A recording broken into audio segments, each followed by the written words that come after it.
Greetings, everyone. Today I want to go over Reconstruction with you. And, our class begins at the end of the Civil War, but we've done a little bit of review of the road leading us to Civil War, because it's important to understand where this story really begins, or at least where the origins of the division that leads the Civil War. It was a major event. Over 600,000 people, soldiers died in this conflict, and that is not including the ramifications of that long term. People who were sick, people who's lost, the family members who were helping to labor on their small farms, the breadwinners, if you will. So there's a long-lived impact to this war. 2% of the population dies, and those are largely younger men who were largely the heads of their households, or were expected to be part of building those houses.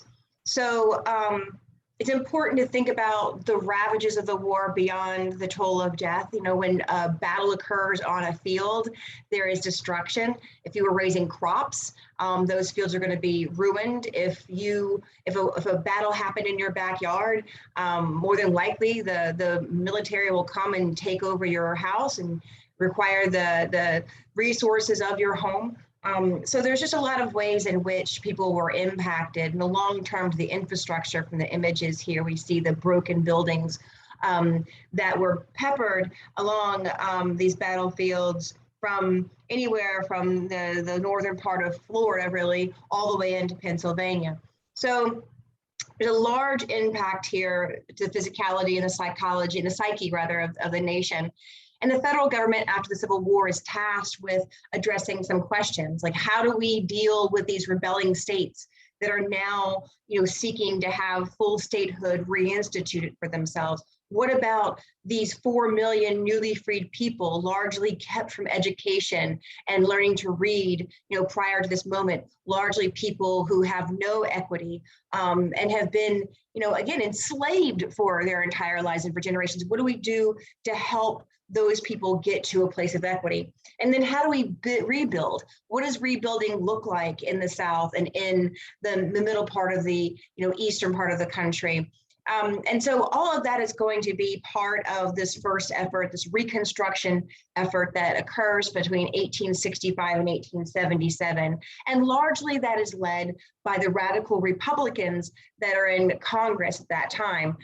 Leaders like Thaddeus Stevens, Charles Sumner, Ben Wade.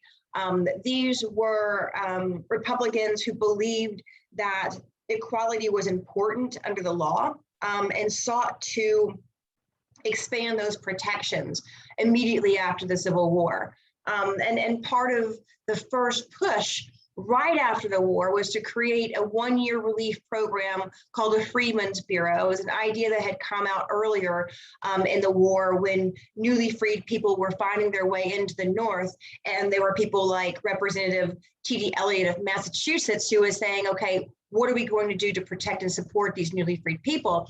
And so the Freedmen's Bureau comes out of that. And for a year after the Civil War ends, there's this federal temporary bill to help people find food and shelter and clothing, medical services, and then also, places to live, land to live on. And so these are considered radical changes for the federal government, because up until the Civil War, the federal government had largely been restricted to dealing with issues that were about interstate relationships or national issues, not about what happens to individuals on the ground.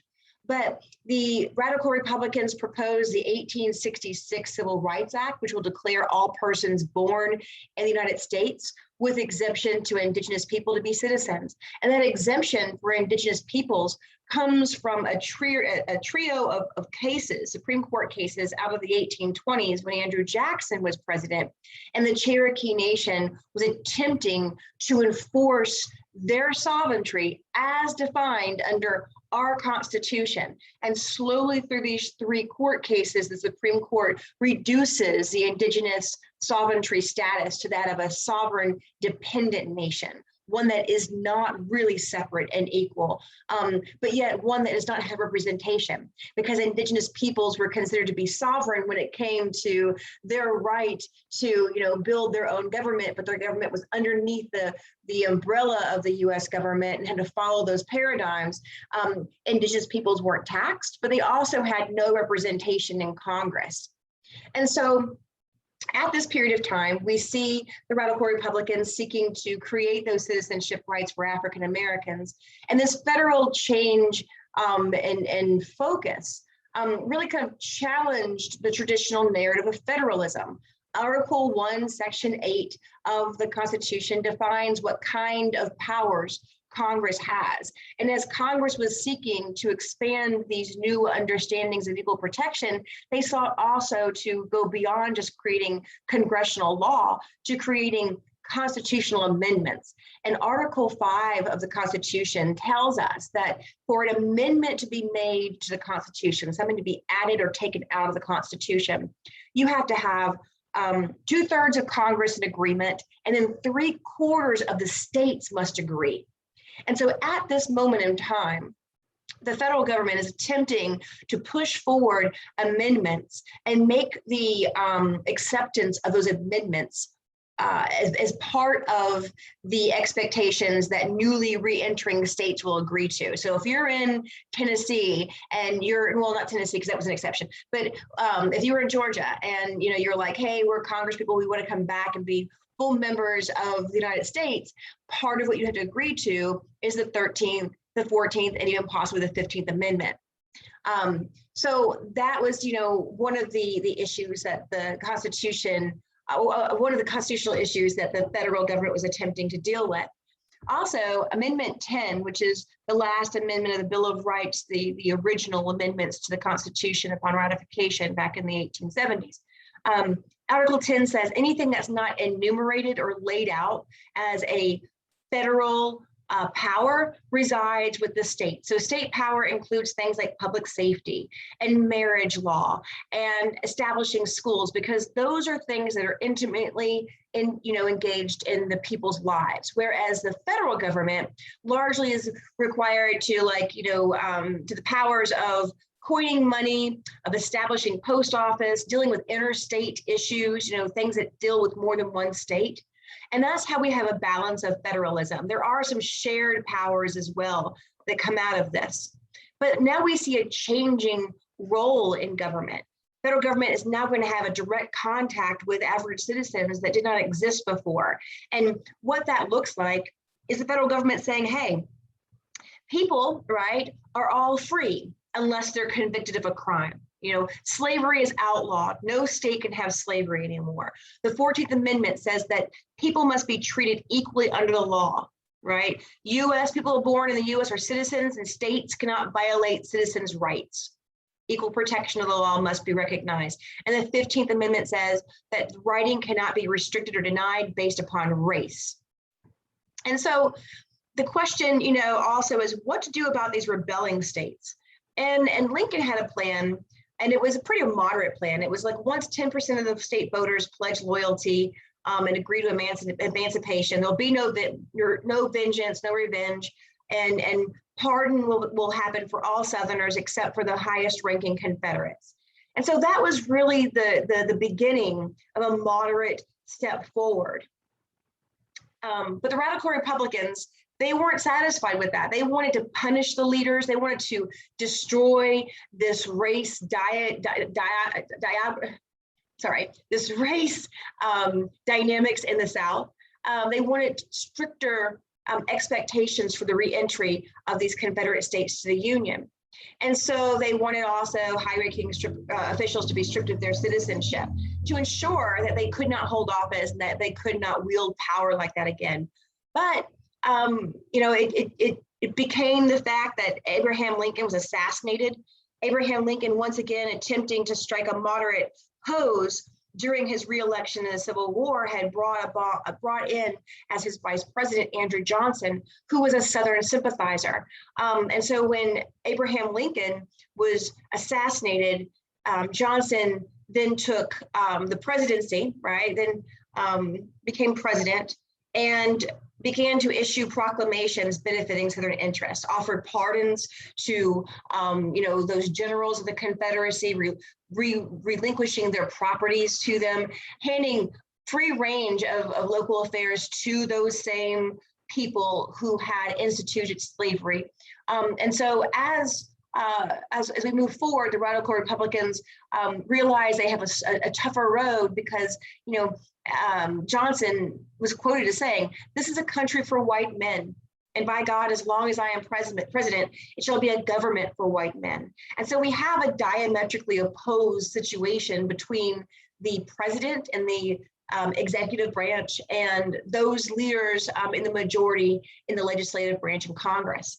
So this kind of rhetoric, right, this white racist rhetoric coming from the president is reflected in the violence that we see in 1866 in places like Memphis and in New Orleans. In New Orleans specifically, the local government, back in control by these non-reconstructed Southerners, they had begun to put into place these Black codes that restricted the rights of Black people, restricted their mobility and their access to possess things that white people possessed. And so there was another formal Louisiana Constitutional Convention, right? And at this new constitutional convention that was going to be addressing some of these grievances that had occurred with these racially designated laws. Under this reconvened state legislature, there were white and Black Congress people, delegates rather, that were coming. And what happened was that on the eve of this convention, a large group of civil rights protesters came out to bring attention to what was happening, right? To march to the building and to have their voices heard. At the same time, Mayor John T. Monroe had been reinstated. He was a Confederate who believed slavery was proper, and so the people were pushing back against that as well. And then also the former Confederate General Harry Hayes, who was a general in the Confederate Army, he also becomes sheriff of New Orleans at this time. So you've got this reinstitution of the same old hierarchy and these new laws being put into place that effectively limited Black rights to a place that was resembling that of pre-Civil War era. And so you've got who are marching to the building to protest. 130 Black New Orleans residents protest. Meanwhile, the sheriff, the former Confederate Harry Hayes, begins to deputize white racists. And so a mob of ex-Confederates backed by the sheriff's authority, right, and backed by the political interests of the mayor, they began to, and these are newly organizing police, right? The first police in this country were ones that were designed to enforce slave law and laws against people of color, just, to give you a little history there. But this mob of white unreconstructed Confederates attacked the protesters, attacked the Black marchers, and murdered them, and then turned their guns on the windows of the building, shooting the delegates that were inside the building. And it was a violent massacre. At least 200 Black Union War veterans were killed, including 40 delegates at the convention. And this was a convention that was sanctioned by the state. There was a Louisiana state judicial, I think it was a state Supreme Court justice who was overseeing the convention, right? Altogether, 238 people were killed in this massacre. And the issue is that this also happened in Memphis, right, where there was this violence that occurred around the same period of time as this rhetoric of a white man's government was, beginning to kind of spread once again across the South through the president's mouth, right? In Memphis, the violence that occurred there was sparked because of a issue between the police and a few Black people. These are mostly Irish policemen. Unfortunately, the congressional record was racist in itself, because even though they said, yes, there was this a racial issue in the South, the federal report blamed Irish police officers instead of just non-Irish whites for participating in what became a violent uprising against people of color who were unarmed largely. So what we know is, like, New Orleans and Memphis, they're on the Mississippi. They're large ports of entry. And so they're places of business. They're places where people are competing for jobs. And again, you've got 4 million newly freed people who are looking for work. So now there's a saturation of people looking for work in a place that's already been decimated by war, by the economic loss of money, of people putting their money into the Confederate bonds. There's a lot of people who are looking for work. And so this is going to spark off some of these racial tensions as well. And so the radicals respond by pushing forward an extension of the Freedmen's Bureau. They said 1 year is not going to be enough. And so they overrode a veto by Johnson.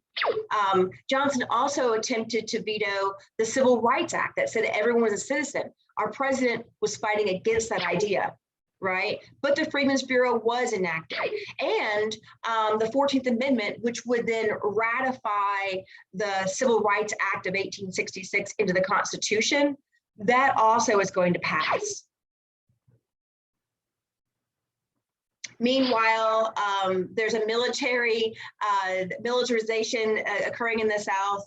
The South is divided into these military districts to be reviewed by the federal government. And they have to these states have to write in adult male suffrage without racial barriers into their new constitutions in order to be re-entered into the Union. And they have to ratify the 14th Amendment. Now, keep in mind, as they're working to ratify the 14th Amendment, that Johnson is out stumping against it. He's out in the streets talking to Southern sympathizers, saying that the 14th Amendment is a violation of congressional power, that it's being strong-armed in. And so the Republicans in Congress, they're tired of Johnson. They see him as a failure, and they attempt to remove him from office. It's the first time that we see an impeachment of a president, and he's brought up on charges of high crimes and misdemeanors. And it's interesting because this impeachment failed by just one vote. One vote. Now, if you review the charges against Andrew Johnson, what you see is that the first 8 or 9 are about his efforts to remove the Secretary Stanton from Secretary of War, Department of War, because he believes that if he can put in someone that aligns with his ideology, that they can limit the impact of the Freedmen's Bureau. And so he tries to remove Stanton. But there's a legislative act. There's a legislative act for people. Sorry, my dog is trying to move around. Hold on one second. He's moving. Don't want him to fall. Okay. Sorry about that. There's a legislative act, right? Office of Tenure Act that says you can't remove someone without just cause. So the fact that the president was trying to remove someone simply because they don't follow his political viewpoint.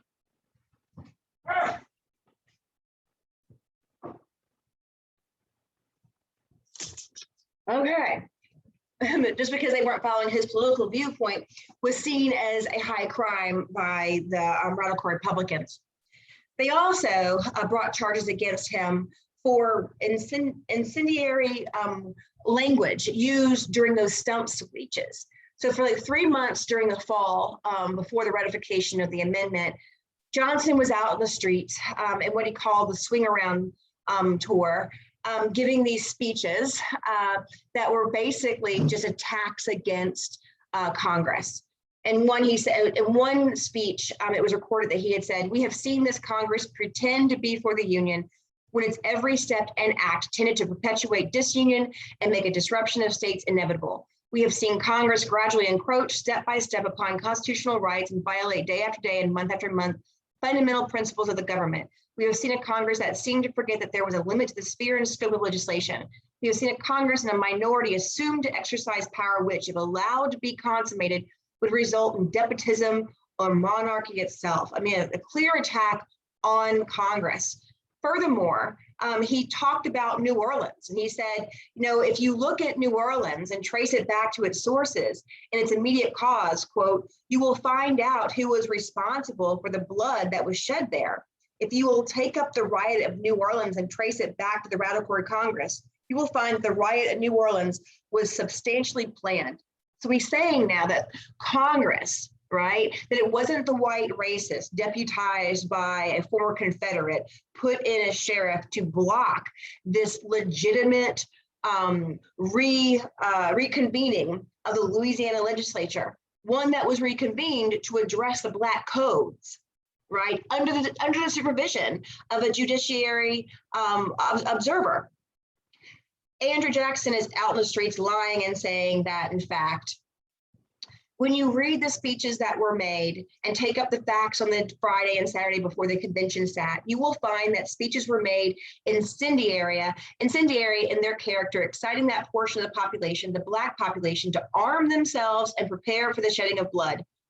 You will also find that convention did assemble in violation of the law, and the intention of that convention was to supersede the organized authorities in the state of Louisiana, which had been organized by the government of the United States. And that every man engaged in that rebellion in the convention with the intention of superseding and upturning the civil government, which had reorganized by the government of the United States, I say that he was a traitor to the Constitution, and hence you find that another rebellion was commenced having its origins in the Radical Congress. So he's saying it wasn't, again, those who came with weapons and killed the entire group of peaceful protesters, not the group that then turned their weapons on the House itself and shot delegates who were inside. They weren't the ones to blame. It was the radical Republicans who were seeking to create equality for people of color. So the impeachment occurs. One vote keeps him in, right?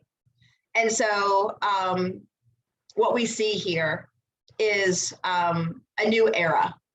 Incidentally, I went to the White House biography of Andrew Johnson, and I just think it's interesting how how a lens can paint a story. We've talked about heroification, so check out this. This is what the White House biography says about Andrew Johnson.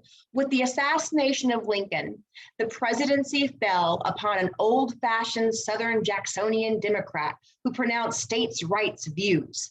Although an honest and honorable man, Andrew Johnson was one of the most unfortunate presidents. Arrayed against him were the radical Republicans in Congress, brilliantly led and ruthless in their tactics. Johnson was no match for them.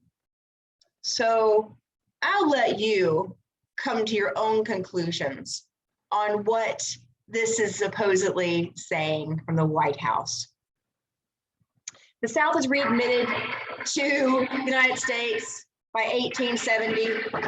And like I said, some of them had to ratify the amendment.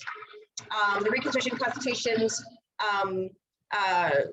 were about creating these changes, right? We see the legal means of overturning Reconstruction culminating with the rewriting of the constitutions. And so that's where we end up here in the middle part of Reconstruction. If we look at a Congress, a state Congress out of the South during this period of time, you'll find that it's a very biracial group of people. You know, in states like South Carolina and Louisiana and Georgia, you see almost 50%, if not more, Black representation in Congress. The first time that we see that, right? Incidentally, the first Black congressman in New England, Edward Brooke, right, was not elected until the 60s. And in Massachusetts, I believe it was 1996 with Gary Franks. So we're talking about 100 years later, right, before we see that in the North. Very big progress, but the radical Republicans were really interested in integrating in the South, not really integrating in their own states. Keep that in mind. So with this newly rising multiracial Congress, the white nationalists in the South, are going to see the issue that they're addressing here to be one about the political power of the newly freed people. And so that's going to be the crux of what happens during this period and the next period, which some call the redemption era in the South. And the reason that I'm focusing so much about this Southern mentality and this race issue and trying to balance that with an understanding of what radical republicanism in the North really looked like is because this is the construction of the 14th Amendment. This is the period of time in which we're learning what the original understanding of that amendment will mean.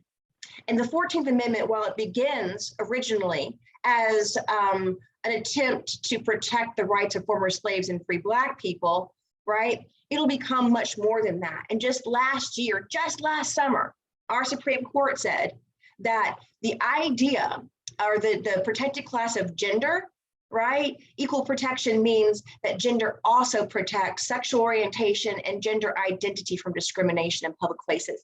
And that all stems back to this amendment. So understanding how challenging it was to create an understanding of equal protection that was full-fledged, that was enforceable, and that was meaningful, right, comes out of this bloodshed and comes out of the struggle all the way up to the Plessy versus Ferguson decision and its first chapter. And then beyond that, we'll see as we move forward how the 14th Amendment is once again re-erected in new ways, okay?